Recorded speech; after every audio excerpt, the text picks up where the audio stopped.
नमस्कार, आप देख रहे हैं अपना बिहार और आपके साथ मैं हूं विवेक। सबसे पहले वो अपील जो हम बार बार दोहरा रहे हैं आपको जगाने के लिए, हिलाने के लिए, जागरूक करने के लिए कि आप उन नियमों का पालन जरूर करें जो आपकी जिंदगी, अपनों की जिंदगी के लिए बेहद जरूरी है। मास्क और सैनिटाइजर और बार बार हाथ धोने के अलावा एक हिदायत और कि आप घर में रहें, बाहर ना निकलें, नियमों का पालन करें। चलिए, कोरोना काल है और सख्त हिदायत दी गई है, बावजूद इसके लापरवाही बढ़ती जा रही है। बिहार में स्वास्थ्य विभाग की बड़ी लापरवाही सामने आई और पटना से लेकर खगड़िया तक खुली सड़क पर पीपीई किट यूं ही फेंके मिले और ऐसे में संक्रमण फैलने का खतरा बढ़ेगा। तो बाहर से जो लोग आ रहे हैं, जो प्रवासी हैं, उनकी भीड़ इस संक्रमण को न्योता दे रही है। एक रिपोर्ट दिखाते हैं आपको।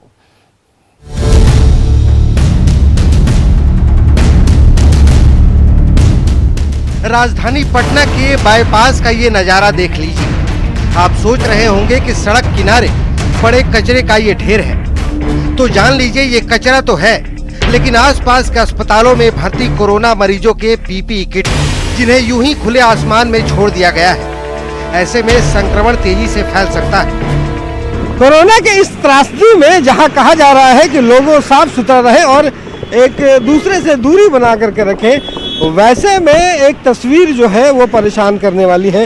और ये ज़रा देखिए कि ये पटना का बाईपास है और बाईपास के सड़कों पर लोग आना जाना है और ठीक उसी के ठीक किनारे में जो तमाम जो यहाँ पे नर्सिंग होम और प्राइवेट अस्पताल जो चलते हैं, उनके द्वारा यहाँ पे कोविड पेशेंट के तमाम जो वज्र पदार्थ है, वहाँ पे पीपीई किट है, वो देखिए कई बोरों में लाया गया है। स्लाइन है, ग्लव्स है, जो सारे यूज किए हुए चीजें हैं वो सारे के सारे यहाँ सड़कों के किनारे फेंके गए हैं। माल भी मरा हुआ रहता है, गमकता रहता है, छोड़ के चला जाता है। कोई नगर निगम वाला सफाई कर्मचारी नहीं रहता। लेकिन यहाँ पे जो अस्पताल के लोग जो फेंक रहे हैं, ये फेंकना चाहिए यहाँ पे? नहीं सर, ये लगता है कि कोरोना में तो यहाँ पे पूरा इतना गंदगी जगह रहता है, इतना गंदगी बदबू देता है, मगर कोई भी साफ करने वाला नहीं रहता है। तो ये हाल है खगड़िया का, जहां इस्तेमाल किया हुआ पीपीई किट यूं ही खुले में फेंका जा रहा है। सदर अस्पताल परिसर में सिविल सर्जन के ऑफिस के सामने ही डस्टबिन रखा हुआ है जो खुला है। गाइडलाइंस के मुताबिक इस्तेमाल किए हुए पीपीई किट को दूर ले जाकर नष्ट करना होता है, लेकिन मामले पर स्वास्थ्य विभाग लापरवाह बना हुआ है।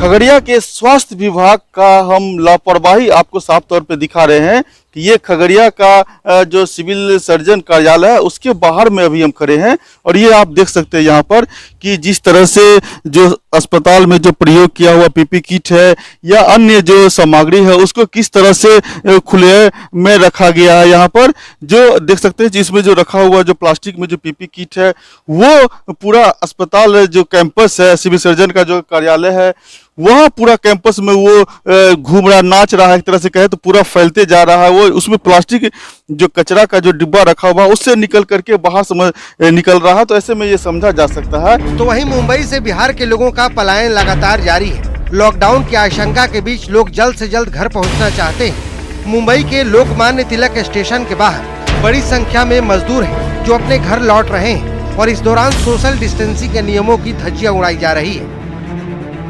गांव की जो है लॉकडाउन लग गया, हम लोग जूस का धंधा कर रहा था, जूस का धंधा बंद कर दिया। तो जूस का धंधा बंद हो गया, आपका कितना टाइम हो गया? टाइम परसों किया बंद, बोलता है बंद नहीं करेगा, चालू रखेगा 10,000 रुपये फाइन है। तो डर के मारे भी गाँव जा रहे हैं। क्या करे, सब बंद हो गया तो गाँव तो जाना पड़ेगा। तो ये हाल है लापरवाही का। मुंबई से लेकर खगड़िया तक पब्लिक और सिस्टम सब लापरवाह है। ऐसे में यदि संक्रमण का खतरा बढ़ता है तो फिर इसका जिम्मेदार कौन होगा? Bureau report, news 18 network. तो मेडिकल कचरा जो आपने देखा एनएच के ठीक किनारे है, यह प्राइवेट हॉस्पिटल से निकला हुआ कचरा है। किसने फेंका इसके बारे में कोई जानकारी नहीं। अगर सीसीटीवी होता तो उस फुटेज को भी हम दिखाते। लेकिन आप जानिए कि क्या नुकसान है मेडिकल कचरे से। खुले में पीपीई किट फेंकने से संक्रमण का खतरा बढ़ जाता है। जो तस्वीरें आपने देखी, इस्तेमाल पीपीई किट से 2 दिन संक्रमण का खतरा रहता है, यानी अगर फेंका तो उसके 2 दिन तक संक्रमण हो सकता है। रिहायशी इलाके में संक्रमण का खतरा ज्यादा है। आसपास जहां की तस्वीरें आपने देखी वो पूरा रिहायशी इलाका है पीछे। और मेडिकल कचरा स्वास्थ्य के लिए हानिकारक है। मेडिकल कचरे से पर्यावरण को नुकसान पहुंचता है जो जल्दी कहीं भी नष्ट नहीं होता। इसलिए जरूरी है कि उसे नष्ट किया जाए। उसकी एक प्रक्रिया है जिसके बारे में जानकारी हॉस्पिटल वालों को होती है, लेकिन अपने माथे का दर्द बांटने के लिए और दूसरों का बढ़ाने के लिए वो इस तरह के कारनामे करते हैं। कोरोना काल में स्वच्छता का मंत्र अपनाने की बात कही जाती है, बार बार हाथों को साफ रखने को कहा जाता है ताकि संक्रमण का खतरा दूर हो सके। लेकिन न्यूज 18 आपको आज पटना की एक ऐसी तस्वीर दिखाने जा रहा है जिसे देखकर आप कह उठेंगे, ऐसा कैसे हो सकता है। राजधानी के अस्पतालों के कपड़ों की धुलाई आपको पता है किस पानी से की जाती है? अगर नहीं मालूम है, देखिए सुनिए, नाले के पानी से। और कैसे खुलेआम संक्रमण को न्योता दिया जाता है, कैसे अस्पताल प्रबंधन कुंभकर्णी नींद में सोया है, हमारे सहयोगी रवि एस नारायण एक्सक्लूसिव आपको दिखा रहे हैं। यह तस्वीर देखना आपके लिए बेहद जरूरी है।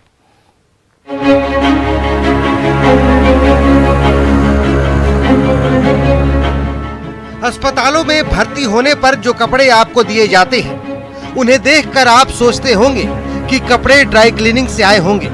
यदि आपके मन में ऐसी बात चल रही है तो इसे फौरन दूर कर लीजिए।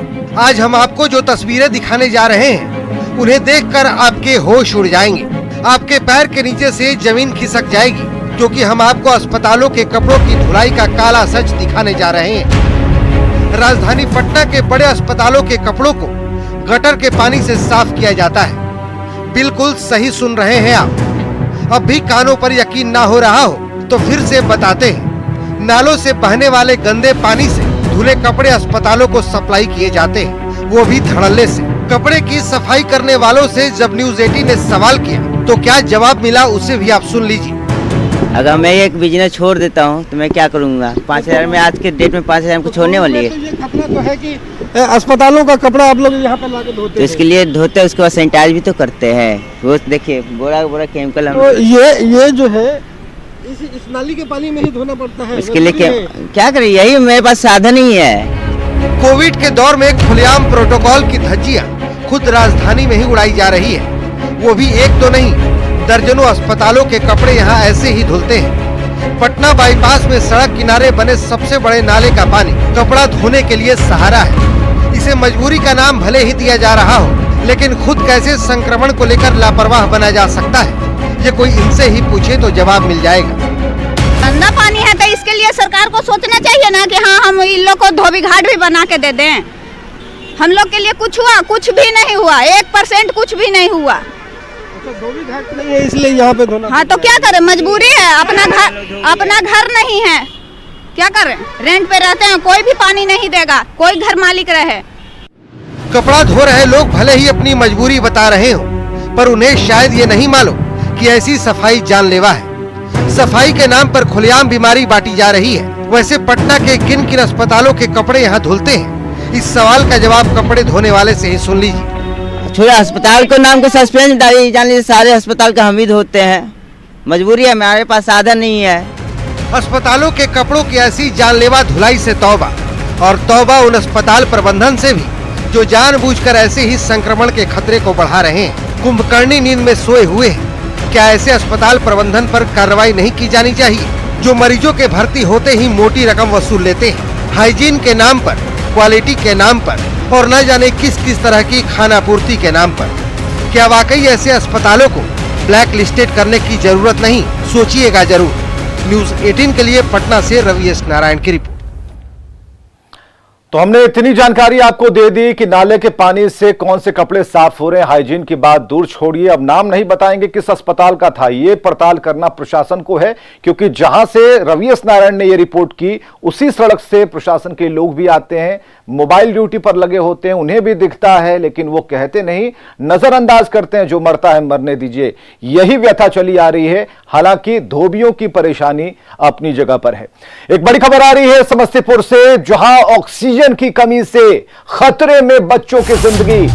सही सुन रहे हैं आप, पुष्पलता देवी चिल्ड्रन हॉस्पिटल में ऑक्सीजन का संकट गहराता जा रहा है।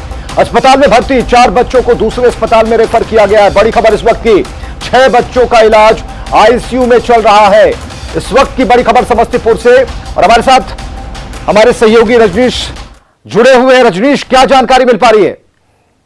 देखिए, पुष्पलता देवी चिल्ड्रन हॉस्पिटल है समस्तीपुर में, आदर्श नगर में, और यहाँ पर कहा गया था कोविड की तमाम व्यवस्था रहेगी कोविड मरीजों के लिए, और निश्चित रूप से वही यही सोचकर जो परिजन है वो बच्चों को लाए थे। अलग अलग परिवार के 10 बच्चे वहाँ एडमिट हुए थे, लेकिन अचानक कहा गया कि बच्चों की स्थिति जो है खराब हो रही है, लेकिन हमारे पास ऑक्सीजन नहीं है।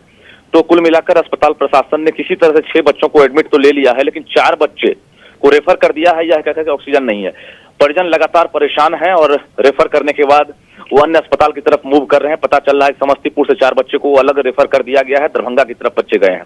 तो निश्चित रूप से बड़ी परेशानी है। लगातार सरकार जो है प्रयास में जुटी है, लेकिन सरकार भी कहीं ना कहीं नाकाम साबित हो रही है, और निश्चित रूप से सरकार के दावों की पोल भी खुल रही है समस्तीपुर में। पीएमसीएच की बात करेंगे या बाकी जो मेडिकल कॉलेज है, वहां पर सरकार का दावा है कि अभी तमाम जगहों पर ऑक्सीजन की कमी नहीं है, लेकिन हकीकत यह है कि जो निजी अस्पताल है वहां पर अभी भी जो सप्लाई है उसका 40% अभी ऑक्सीजन की आपूर्ति की जा रही है। निश्चित रूप से अभी 60% जो ऑक्सीजन है उसकी कमी है, जिसकी वजह से अभी कई लोग हैं जिनकी जान खतरे में है। खासकर समस्तीपुर की ये बानगी है जहां 4 बच्चों को भी फिलहाल राजेश, जिन बच्चों को रेफर किया गया है, जिनकी हालत, उनकी तस्वीरें हम दिखा पा रहे हैं अपने दर्शकों को, क्या सरकार इस बात पर, या फिर जिस सीएस की बात आपने की, क्या इस पर उन्होंने कोई बयान जारी किया है?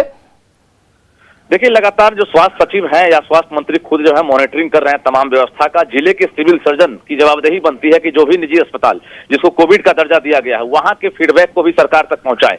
लेकिन आनंद फानन में आइसोलेशन सेंटर हो या कोविड अस्पताल का दर्जा दे दिया गया है, लेकिन वहां पर ऑक्सीजन की आपूर्ति सही से नहीं हो रही है, ना वहां पर आईसीयू की व्यवस्था है, ना वेंटिलेटर की व्यवस्था है। ऐसे में जो लोग एडमिट हो रहे हैं, खासकर जो छोटे बच्चे हैं, तो निश्चित रूप से उनकी जान पर बन आई है। अभी जो 4 बच्चे रेफर किए गए हैं, कहीं ना कहीं उनके लिए एक बड़ी चुनौती है कि कैसे उनको बचाया जा सके। जी हमें जरा ये बताइए कि किन लोगों से आपकी अभी तक बात हो चुकी है, क्योंकि आप खबर तो दिखाते ही हैं, लेकिन आपने कई जगह कोशिश भी की होगी खुद के स्तर से कि ताकि लोगों को जगा दे, सरकार के नुमाइंदों को जगा दे और उन्हें बताएं कि सर आप आइए, नजर फरमाइए, यहां पर स्थिति बहुत खराब है। बिल्कुल, देखिए, अभी बिहार सरकार की बात करेंगे तो केंद्र से लगातार ये लोग मांग करते आ रहे हैं। अभी 300 मीट्रिक टन राज्य सरकार ने केंद्र सरकार से ऑक्सीजन की मांग की है।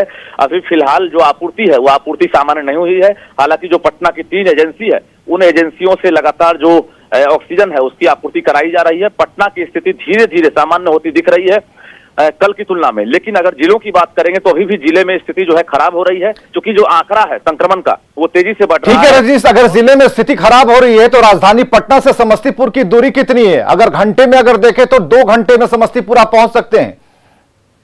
बिल्कुल बड़ी बात आपने कही है, और बता दें आपको कि लोग पटना इसलिए भी अब नहीं पहुंचना चाह रहे हैं क्योंकि पटना में जिस तरह से बेड की किल्लत है, तो कई ऐसे अस्पताल हैं जहां पर कल तक ऑक्सीजन की कमी थी, लेकिन आज अगर हालत करेंगे तो बेड की स्थिति काफी खराब हो गई है, क्योंकि अस्पताल में बेड जो है वो फुल हो चुका है। निजी अस्पताल में तमाम जगहों पर खबर आ रही है, सभी अस्पताल में 90% बेड जो है फुल हो चुके हैं, और जो 10% है वो डॉक्टरों के लिए रिजर्व रखा गया है।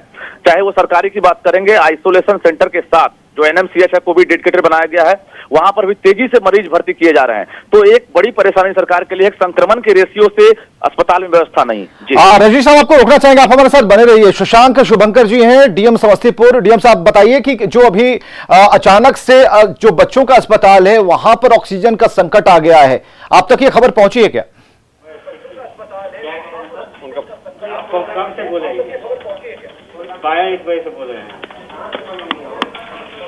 डीएम साहब, आप हमें सुन पा रहे हैं? शशांक जी, आप तक हमारी आवाज पहुंच रही है?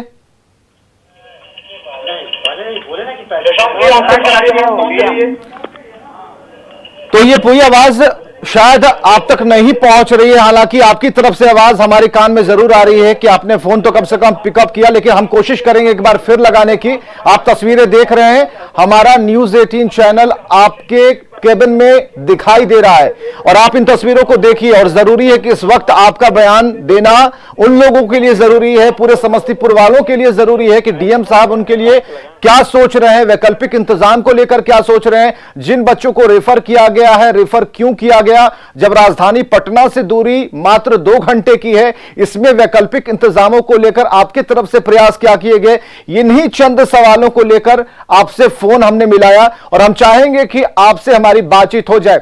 शशांक जी डीएम समस्तीपुर के हमारे साथ जुड़ चुके हैं। शशांक जी, क्या इस पूरे मामले की जानकारी आपको है, और इस जानकारी होने के बाद क्या व्यवस्थाएं की जा रही हैं? ऑक्सीजन की किल्लत अभी जिले में नहीं है, हमारे पास सफिशिएंट स्टॉक है। जो कंसर्न हॉस्पिटल है वो किसी और कारण से रेफर कर रहे होंगे, और अगर उन्होंने इस तरह की बात की है तो उन पर कार्रवाई की जाएगी कि गलत बयानी करके बच्चों को रेफर किया जा रहा है। ऑक्सीजन हमारे पास पर्याप्त संख्या में है। उन्होंने किसी से डिमांड भी प्लेस नहीं किया ऑक्सीजन का, ना ही किसी से कांटेक्ट किया है। ऑक्सीजन अवेलेबल है जिले में, और जितना रिक्वायरमेंट है उसके डबल से भी ज्यादा अवेलेबल है। तो आप अपने सोर्सेज से पुष्पलता देवी चिल्ड्रन हॉस्पिटल को नंबर मिला के ये पूछ सकते हैं आप कि आखिर आपने ऐसा क्यों कहा? जी बिल्कुल, हम लोग मैंने कह दिया है अभी कि इंक्वायर करके उन पर कार्रवाई करने के लिए कि उन्होंने किसी से कांटेक्ट नहीं किया, ऑक्सीजन का भी डिमांड नहीं किया और किसी अन्य कारण से रेफर किया। हम लोग पता करवा रहे हैं क्या कारण है वो रेफर कर रहे हैं। बहुत बहुत शुक्रिया शशांक शुभंकर जी। कम से कम ये दिलासा बहुत अहम हो जाती है इस वक्त कि डीएम होते हुए आपने इस बात पर संज्ञान लिया, और बिल्कुल अच्छा एक जो कहते हैं कि बयान वो आपकी तरफ से आया है, क्योंकि ये जरूरी है संबल देने के लिए उन परिवारों के लिए जो अभी इस खबर को देख रहे हैं, क्योंकि बच्चों का सवाल है, उनकी जिंदगी का सवाल है। बहुत नन्हे मुन्ने जो भविष्य है वो अभी ऑक्सीजन की कमी महसूस कर रहे हैं, उन्हें जरूरत है ऑक्सीजन की। और ऐसे में अगर आपने एक्शन के लिए बोला है तो उसका भी हमें इंतजार रहेगा। ये खबर भी प्रमुखता से हम चलाएंगे, लेकिन हम ये कह रहे हैं कि अस्पताल में भर्ती क्यों नहीं लिया गया, क्यों अस्पताल ने उन्हें कहा कि रेफर किया जाए? रजनीश, आप सुन पा रहे हैं डीएम ने क्या कुछ कहा? डीएम ने साफ तौर पर कहा उन तक बातें पहुंची हैं और वो उस अस्पताल पर एक्शन जरूर लेंगे। देखिए, यही जो कहीं ना कहीं अंतर है दोनों की भाषा में। अस्पताल की अगर बात करेंगे, राजधानी पटना से लेकर तमाम जो जिले के निजी अस्पताल है जिनको दर्जा दिया गया है कोविड का, सरकार कहती है कि ऑक्सीजन की कमी नहीं है, बेड की किल्लत नहीं है, लेकिन निजी अस्पताल से अगर आप मिलने जाएंगे, वहां पर मरीज को लेकर जाएंगे तो उसका कहना है कि ऑक्सीजन नहीं है, बेड की किल्लत है। यही फर्क है, और यही फर्क हम लगातार 10 दिनों से महसूस कर रहे हैं। इसको लेकर सरकार को कड़ी निगरानी करनी होगी। निजी अस्पताल को जिन्हें दर्जा दिया गया है, मजिस्ट्रेट हो या फिर बिल्कुल सही बात रजनीश, ये मॉनिटर करने की जिम्मेदारी। हमें जरा ये बताइए कि सरकारी अस्पतालों में, कुछ चुनिंदा अस्पतालों में जिन आईएएस अधिकारियों की तैनाती की गई ताकि आप व्यवस्थाओं को देख पाए, उसकी इंफॉर्मेशन सरकार को दे पाए, और मॉनिटर करने के बाद अगर आपको लगता है उस पर आप एक्शन ले पाए, तो क्या समस्तीपुर में ऐसा कोई इंतजाम नहीं किया गया?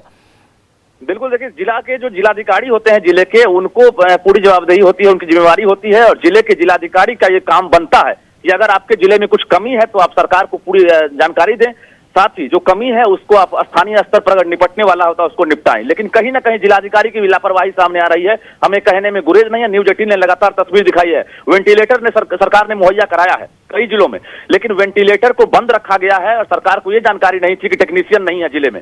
आज आलम यह है कि कहा जाता है कि भोज के वक्त कोहरा रोकना, यही आलम है कई जिलों में, जहां वेंटिलेटर के अभाव में आज मरीजों की जान जा रही है और रास्ते में पटना पहुंचने के बाद भी कई की जान जा रही है। जी, तो फिर जब अगर डीएम साहब ये दावा कर रहे हैं कि समस्तीपुर में ऑक्सीजन की कोई कमी नहीं है, तो फिर ये बच्चे क्यों रेफर किए गए? डीएम साहब को यह लगता है कि ये जो हॉस्पिटल है ये बदमाशी कर रहा है, ये अपनी तरफ से बच्चों को रेफर कर रहा है और इस पर एक्शन लेना जरूरी है। तो क्या हम ये समझें कि ऑक्सीजन है ही नहीं, और जब तक ये खबर चलेगी तब तक ऑक्सीजन का उपलब्धता करवा ली जाएगी और तब तक इस अस्पताल से भी 2-4 सवाल कर लिए जाएंगे यहाँ के प्रबंधन से?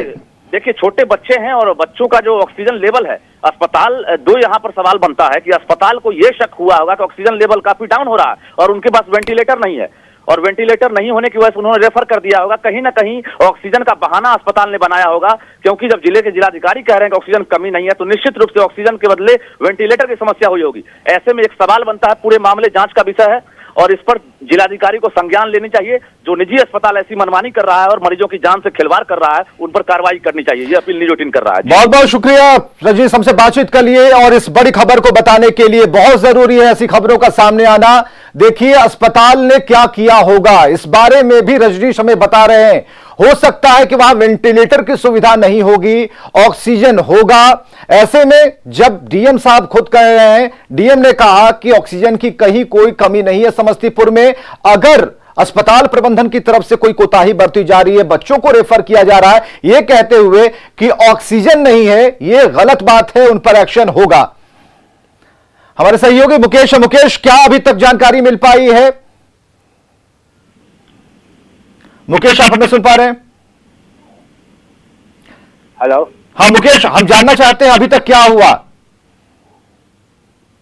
हाँ आप सुन रहे हैं? मुकेश, हम जानकारी लेना चाह रहे हैं, क्या अपडेट है इस पूरे मामले में? अरे सर, अपडेट हमसे लीजिए ना आप। तो ये पूरी जो घटना है उसके बारे में हम आपको बराबर अपडेट करते जा रहे हैं। हम ये बताना चाह रहे हैं कि समस्तीपुर के डीएम ने कहा है कि समस्तीपुर में ऑक्सीजन की कोई कमी नहीं है, उनके बात पर भरोसा करना चाहिए। अस्पताल ने क्यों कहा कि बच्चों को रेफर करना होगा? क्या अस्पताल में व्यवस्था नहीं है? फिर वो ऑक्सीजन सप्लाई का बहाना क्यों कर रहा है? तो कहीं ना कहीं प्रशासनिक अमले पर, उनकी तैयारियों पर अस्पताल प्रबंधन ने सवाल खड़े कर दिए अपने माथे का दर्द हटाने के लिए, जिसमें अस्पताल प्रबंधन ने उन बच्चों को रेफर करते हुए यह कहा कि ऑक्सीजन नहीं है।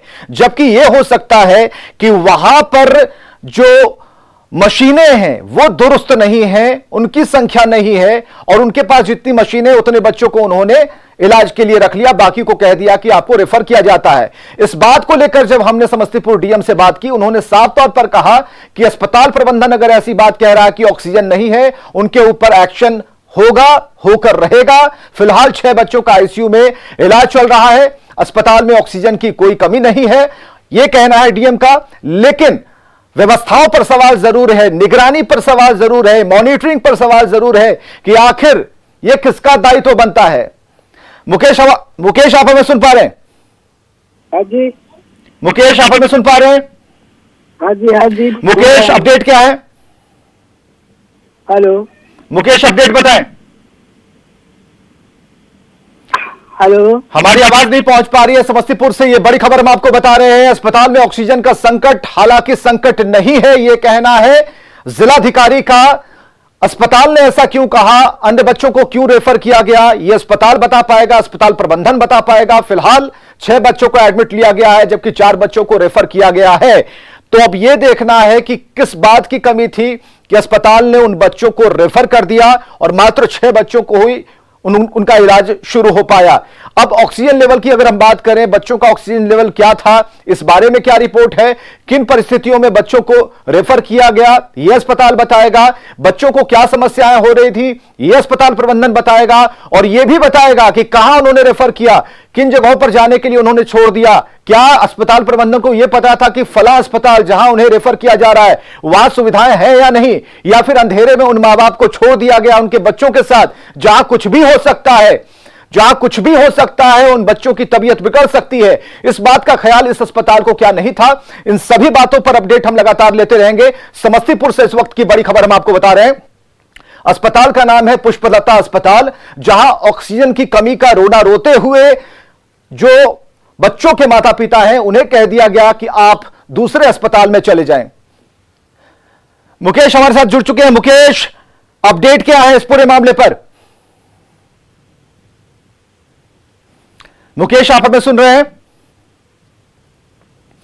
तो यह जानना बहुत जरूरी है। मुकेश ये बता पाएंगे क्योंकि हमारे सहयोगी हैं वहां उन चीजों को बहुत नजदीक से देख पा रहे हैं। हालांकि पूरे बिहार की क्या स्थिति है, समस्तीपुर की क्या स्थिति है, उस पर रजनीश ने बहुत अच्छे तरीके से कहा कि यह सारी जिम्मेदारी बनती है उस अस्पताल की। क्या उनकी कैपेसिटी है, क्या उनकी व्यवस्थाएं हैं, क्या सुविधाएं वो बच्चों को दे पाएंगे और क्या नहीं दे पाएंगे, ये उन्हें डिक्लेयर करना होगा। बोर्ड में बाहर नोटिस बोर्ड टांगना होगा ताकि जो अभिभावक अपने, जो परिवार वाले जो अपने बच्चों को लेकर आएंगे उस नोटिस बोर्ड से समझ पाएंगे कि इस अस्पताल में हमें क्या मिलेगा, क्या नहीं मिलेगा। और अगर बच्चों को आप रेफर कर रहे हैं तो यह अस्पताल बताए कि आखिर कहां, किन वजहों से और किस स्थिति परिस्थिति में आप उन बच्चों को दूसरे अस्पताल की तरफ धकेल रहे हैं। तो इस खबर पर लगातार हमारी नजर बनी रहेगी। अपील फिर से है, आप घर में रहें, सुरक्षित रहें, खबरें लगातार जारी हैं।